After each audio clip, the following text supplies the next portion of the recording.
Learn English through story. The painter and the picture.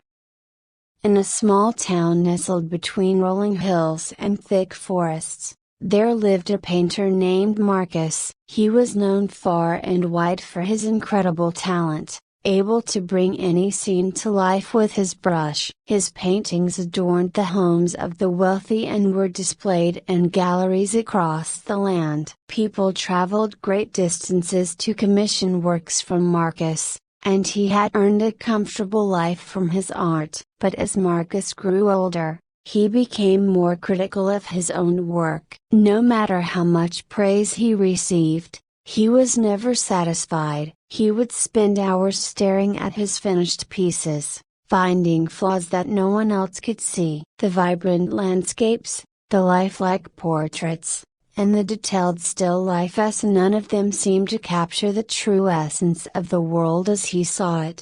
One day, while walking through the forest near his home, Marcus came across an old, weathered cabin. The door was slightly ajar, and out of curiosity, he decided to take a look inside. As he pushed the door open, he was greeted by the sight of a dusty old studio, filled with the tools of a painter. Easels, brushes, and dried up paints lay scattered around, as though the previous occupant had left in a hurry and never returned. In the center of the room stood an easel, and on it was a blank canvas. Despite its age, the canvas seemed untouched by time. It was pristine, almost glowing in the dim light that filtered through the cracked windows. Marcus felt an inexplicable pull toward the canvas, as though it was calling out to him. Without really thinking, he picked up a brush and dipped it into one of the old paint pots. To his surprise,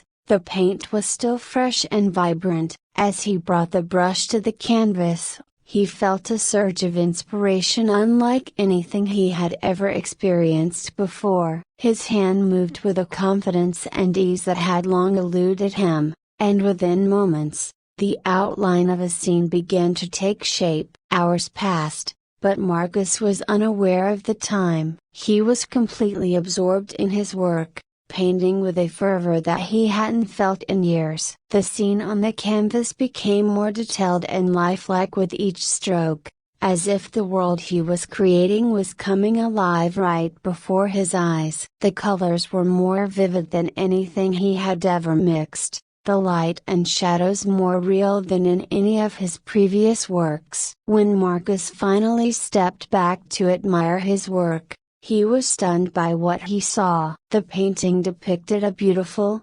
tranquil landscape. A small, clear lake surrounded by towering trees, their leaves shimmering in the golden light of the setting sun. But there was something more to the scene, something that Marcus couldn't quite put into words. The painting seemed to radiate warmth and serenity, as though it held within it the very essence of peace. For the first time in his life, Marcus felt that he had truly captured the beauty of the world. But as he continued to gaze at the painting, he noticed something strange. The longer he looked, the more the scene seemed to shift and change. The colors began to blend and swirl, the lines softened, and the landscape started to transform before his eyes. It was as if the painting was alive, evolving in response to his emotions. Marcus was captivated by the sight. He watched in awe as the lake's waters rippled gently,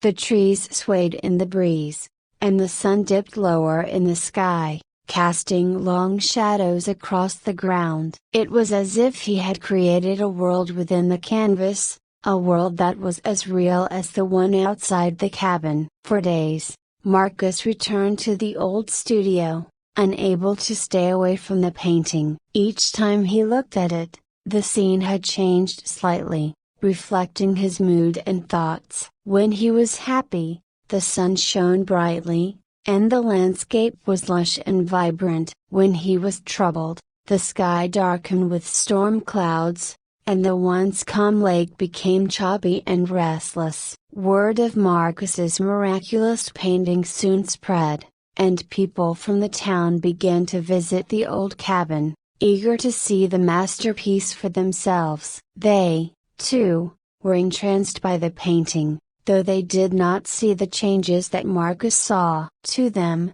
it was a stunning work of art, a reflection of the world's beauty in its purest form. But as time went on, Marcus's obsession with the painting grew. He spent more and more time in the old studio, neglecting his other commissions and isolating himself from friends and family. He became consumed by the desire to perfect the painting, to capture every subtle change and emotion that it evoked. One day, as he was adding the final touches to a new detail in the painting, something unexpected happened. The brush slipped in his hand, leaving a small, dark smudge on the canvas. Marcus froze, staring in horror at the blemish. He tried to wipe it away, but the mark only spread, marring the perfect landscape he had worked so hard to create. Desperate to fix the mistake, Marcus began painting over the smudge,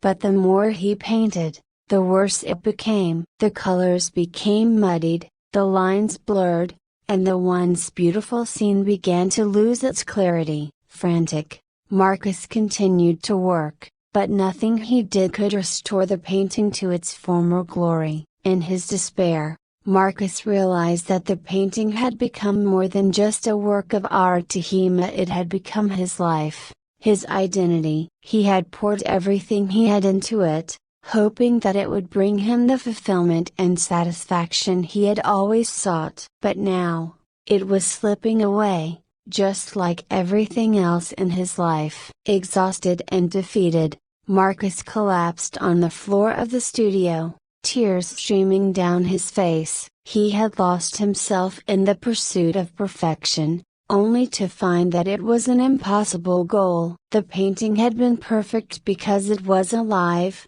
because it changed and grew, just like life itself. But in trying to control it, to make it flawless, he had destroyed the very thing that made it special. As Marcus lay there, he began to reflect on his life and the choices he had made. He realized that he had spent so much time striving for perfection in his art that he had missed out on the simple joys of life. He had alienated the people who cared about him, sacrificed his happiness, and lost sight of what truly mattered. In that moment, Marcus understood the true meaning of his painting. It was not just a reflection of the world's beauty, but a reflection of life itself, imperfect, ever-changing, and full of both joy and sorrow. The smudge on the canvas was a reminder that mistakes were a part of life, and that it was through those imperfections that true beauty could be found.